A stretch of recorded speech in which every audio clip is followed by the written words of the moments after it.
o Felipe, a Helena, Felipe Amorim Ferraz, a Helena Consani dos Santos Biazzo. Se alguém não tiver aqui, vocês falam, tá?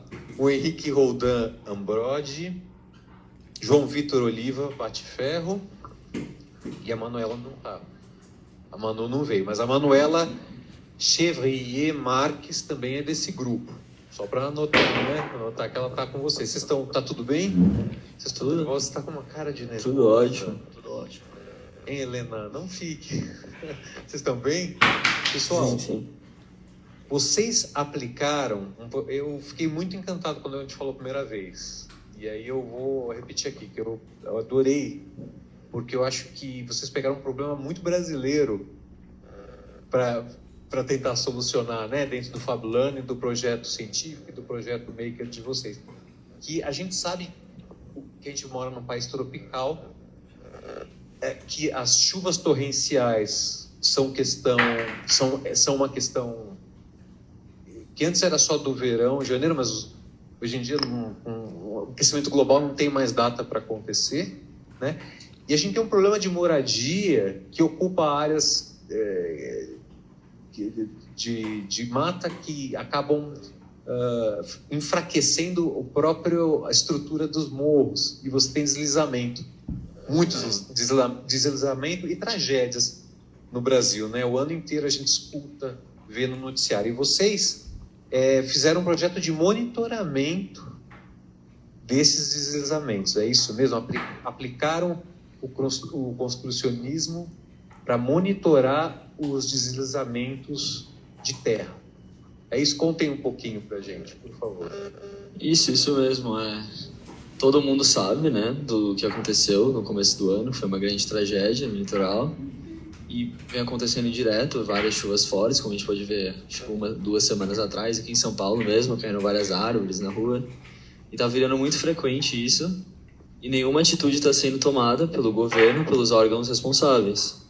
E com isso, a gente, lá no começo, lá em fevereiro, a gente pensou o que a gente podia fazer para a gente poder tentar, não prevenir, mas sim a gente poder avisar as pessoas, alertá-las, para que elas saiam e acabem não se prejudicando. Que várias pessoas morreram, várias perderam suas casas. Então a ideia do nosso projeto é a gente poder alertar as pessoas do risco do deslizamento, para elas poderem procurar um abrigo, um lugar seguro. Quer dizer, vocês pegaram... Desculpa te interromper. Vocês pegaram... eu sou mais velho, já vi muita tragédia aqui no Brasil com deslizamento, mas vocês pegaram um fato real mesmo, que foi o que aconteceu no litoral norte de São Paulo no começo do ano, né? Isso tocou vocês, entendi agora, né? Foi esse fato especificamente que tocou vocês, né? No Brasil, há 13 mil áreas de risco de deslizamento. 13 mil? 13 mil áreas de risco em toda a extensão territorial. E o governo brasileiro tem conhecimento desse problema, mas nunca tomou nenhuma previdência necessária para resolver isso. Então, e essas áreas são principalmente ocupadas por pessoas de baixa renda, que não têm muito acesso à informação, internet, e a comunicação fica muito difícil. E normalmente a retirada das pessoas desses locais é quando a tragédia já aconteceu ou está acontecendo. Quando não dá mais, por isso que a gente se sentiu motivado a resolver esse problema com esse protótipo nosso. Perfeito. Podem mostrar ele, explicar um pouquinho para a gente ver? O protótipo ele funciona da seguinte maneira: ele tem esse sensor aqui que a gente coloca no solo e ele vai medir a umidade do solo conforme vai caindo a chuva. Quando chega num nível de risco, ele vai avisar com esse computador que a gente tem aqui, chamado Arduino. Ele avisa por uma central que vai acionar dessas luzes aqui, a amarela para uma situação perigosa e a vermelha para uma emergência, e junto com a vermelha uma sirene. Então, esse sensor ele está conectado no local aqui, mas essa sirene é para o local ou é para o centro de emergência? É para o local. É para o local. E ele também avisa o centro de emergência? Sim. São as duas coisas que ele faz. Excelente. E essa bateria aqui segura todo o sistema? Sim, ele também funciona com energia solar. Perfeito. Esqueci de falar. Ele também, a gente desenvolveu um aplicativo que também mostra a sirene lá e apita. E é diferente do SMS do governo, porque conecta via Bluetooth. Conecta via Bluetooth. Me diz uma coisa, você falou que funciona também com energia solar. A bateria é uma redundância para você ter duas fontes ou ela também é necessária aqui? Não é necessária, ela é recarregável, mas como a gente não tem energia solar aqui, a gente usa Perfeito, bateria. mas poderia ser só com energia solar, por exemplo.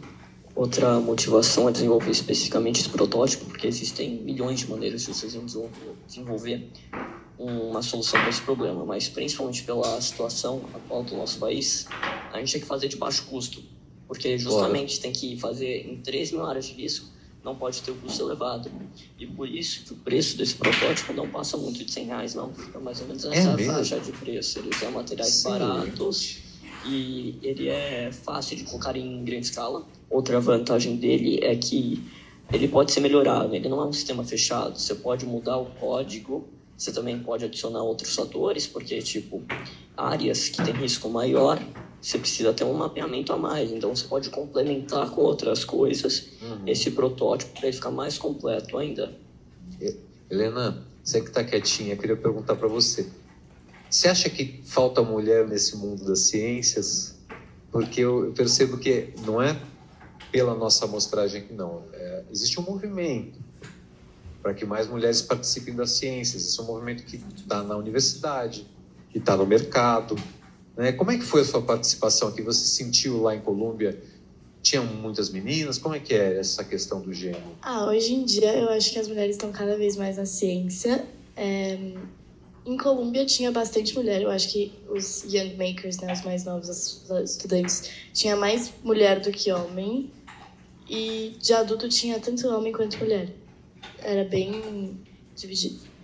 Aqui você acha que, não estou dizendo no grupo, porque aqui só tem gente bacana, mas num cenário assim, brasileiro, vocês fazendo sua iniciação científica, que de certa maneira é uma pré-iniciação científica, mas já é. Você sente à vontade? Como que é o olhar feminino para as questões? A mulher é ouvida, mais ouvida, menos? As pessoas estranham? Não, as pessoas não estranham. Eu acho que eu sou tão ouvida quanto qualquer um deles. A Manu tá no meu grupo, mas eu fui pra Nova York sozinha com eles. E foi bem normal. Tipo, todo mundo me ouvia, tanto quanto ouviam eles. Bem dividido também. E meninas, aí vocês levaram o protótipo. E como é que foi encarar um público altamente qualificado? Uma pergunta que eu fiz para os outros meninos, quer dizer, pesquisadores, professores, numa universidade estrangeira, em outra língua, explicar até uma realidade. Eu queria até começar com essa pergunta, na verdade. Eles compreenderam a urgência e a importância desse problema do deslizamento de terra, porque isso é uma coisa que eu não sei até que ponto é compreensível que essa é uma questão social urgente. Como é que foi traduzir isso para um público mais amplo? Bom, então, nós tivemos 2 sessões, né, de pôster e a Madness, que foi 30 segundos rapidinho, só para a gente apresentar o projeto. E, tinha bastante gente olhando pra gente. Dá um frio na barriga antes, mas depois quando você vê que você já tá falando, você se solta. E na sessão de pôster, várias pessoas vieram falar com a gente, várias pessoas importantes, gente do MIT. E eles entenderam bastante a proposta do nosso projeto, porque nós mostramos vários dados, fotos, e eles realmente entenderam a emergência que tem no nosso país de resolver esse problema. Foram muito apreensivos com a gente, fizeram várias perguntas. E foi uma experiência incrível, assim, para poder conversar com elas, várias pessoas experientes. Um caso que a gente teve lá, uma mulher que era professora em uma escola de Hong Kong, um mês antes do evento, houve deslizamentos que encobriram a escola dela. Então ela chegou... Em Hong Kong, porque eles tiveram chuvas, o mesmo problema nosso. E ela chegou se identificando com o nosso projeto, ficou ali falando comigo um tempão, fazendo pergunta. Ela pediu para eu mandar o pôster para ela, depois para ela apresentar na escola. E eu acho que principalmente lá eles não têm muito contato com a realidade daqui.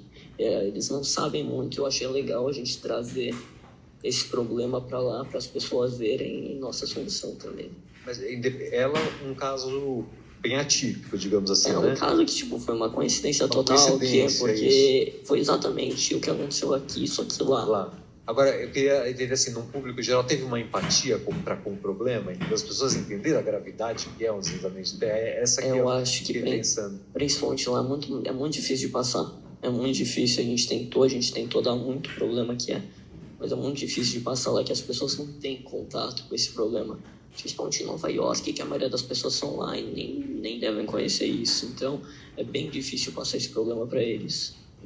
Helena, quando vocês pesquisaram para chegar nessa questão, vocês quiseram aplicar, né? Como é que foi visitar todos esses ODS aqui? Como é que foi chegar Porque acho que a primeira questão de um projeto científico é você circular bem qual é o problema, né? Porque você não vai solucionar o mundo com... Né? Você precisa localizar a questão que você vai atuar. Como é que foi visitar os ODS aí? A gente tem contato com as ODS desde o 6º ano. Nas nossas aulas de Maker, a Tati sempre mostrava pra gente. E aí, no 9º ano agora, a gente teve uma nossa oficina de IoT. E, mais uma vez, a Tati mostrou pra gente as ODS. E a gente já tinha um problema em mente, porque o Felipe tinha vivenciado, ele estava na praia quando teve os deslizamentos. Então, a gente meio que já tinha um problema em mente. E aí, a gente só tinha que pensar no problema para solucionar. A gente pensou nesse problema, principalmente porque o Felipe tinha vivenciado. E aí, a gente viu em que ODS que se encaixava. E qual, não precisa lembrar de cabeça, mas vocês lembram quais mais ou menos tem a ver com o assunto de vocês? Vocês localizaram? Assim? No nosso projeto nós temos a ODS 11, Cidades e Comunidades Sustentáveis. Nós temos a 15, Vida Terrestre. E a 13 aqui atrás, Combate às Mudanças Climáticas. Acho que essas 3 são as que mais encaixam no nosso projeto. Sem dúvida.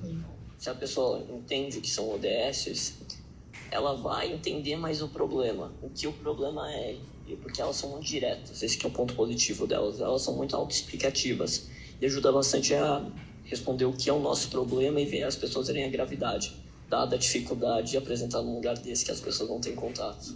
E vocês acham, vendo outros projetos lá, as ODS estavam presentes, de certa maneira? Não, a gente era um dos poucos mas a escola que tinha realmente uma ODS ali envolvida. Os projetos não se justificavam muito por elas? Eu não vou falar que eram insignificantes, mas eram problemas não relacionados com isso daqui. Era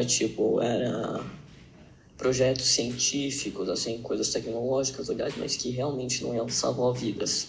E eu acho por isso que fazer com base das ODS é muito importante quando você vai desenvolver um desses projetos. E eu tenho uma curiosidade, eu não perguntei para os outros grupos por falta de tempo, mas para vocês eu gostaria. Como é que foi a troca com os outros estudantes? Assim? Vocês estavam com um monte de meninos e meninas, talvez um pouco mais velhos, da idade de vocês para cima. Foi legal conhecer mais gente, conhecer outros projetos? Como é que foi isso lá? Não, a troca com outros estudantes, nós não tivemos muita, para ser sincero. Tinha um menino ali mesmo da Califórnia, não lembro onde era, que ele fez um projeto super interessante, que era um carrinho que ele conseguia comandar pelos sensores que ele botou na mão dele. Mas tinham outras escolas brasileiras lá também, que fizeram outros projetos, que a gente teve leves conversas, mas pelo que nós tivemos foi bem interessante conhecer a visão que eles têm sobre o projeto, o menino, o problema que ele teve que enfrentar com o projeto dele. Foi interessante. E vocês viram essa diversidade? Porque eu sei que oficialmente tinham 27 países, mas era nítido que era internacional ou você via mais americanos? Eu lembro. Tinha muito mais brasileiro. É mesmo? Dos estudantes tinha, muito mais grupos brasileiros do que de outras cidades. Eu lembro de um dos Estados Unidos e, 9, assim... Não, 7 do Brasil. E 4 eram da escola. E eram divididos por grupos? A escola que mais foi representada foi a nossa, do Brasil. Sim. Foram divididos por datas, assim, ou todo mundo misturado nas apresentações? Como é que era? Era todo mundo meio misturado. A gente chegou no lugar dos posters, e aí a gente tinha que pegar nosso pôster, pegar um lugar para colocar o pôster e escolher qualquer lugar, da sala, assim. E aí os professores, todo mundo que tinha interesse no nosso pôster ia visitar. E agora vocês estão aí um pezinho do ensino médio, é isso, né? Vocês já estão lá vão seguir esse projeto? Vão seguir a ciência? Como é que está isso na cabeça? A gente tem um plano de continuar esse projeto como projeto científico no ensino médio. Bacana. E em ambições de vida, assim, eu sei que está cedo, mas vocês pensam em profissão, carreira ligada a alguma coisa que vocês viram? Se alguém tiver essa ideia, não está cedo ainda. Né? Sim, fazendo esse projeto eu aprendi que eu gostava muito de engenharia e penso em seguir esse curso mais tarde. E você, Helena, tem? Eu tenho ideia do que eu quero fazer, mas não tem nada a ver com Não, mas fale. ciência, matemática, mas eu acho que eu quero fazer direito, principalmente por causa do meu pai. Perfeito. E você, despertou alguma coisa ou ainda está cedo? Não, tipo, bem interessante, talvez um pouco de engenharia, mais para tecnologia, mas eu tenho um interesse muito grande por economia, finanças, não tem muita coisa relacionada com isso. Entendi. Parabéns pela atualidade do projeto de vocês. Eu acho assim, o quão é urgente e atual. Né? Vocês pegaram um ponto assim do Brasil. E agradecer muito. E olha, eu estou com essa honra aqui de entregar para o Henrique Oldan, certificado. Obrigado. Para o Felipe Amorim. Para o João Vitor, grande João Vitor. Parabéns. E para a Helena Piazzo. Parabéns, Helena. Parabéns, pessoal. Continuem. E assim, muda, viu? Helena, talvez você mude. João, talvez você mude. Não tem problema, viu? É assim mesmo. A gente vai experimentando, mas essas experiências não vão esquecer, eu garanto. Parabéns. E obrigado. Obrigado.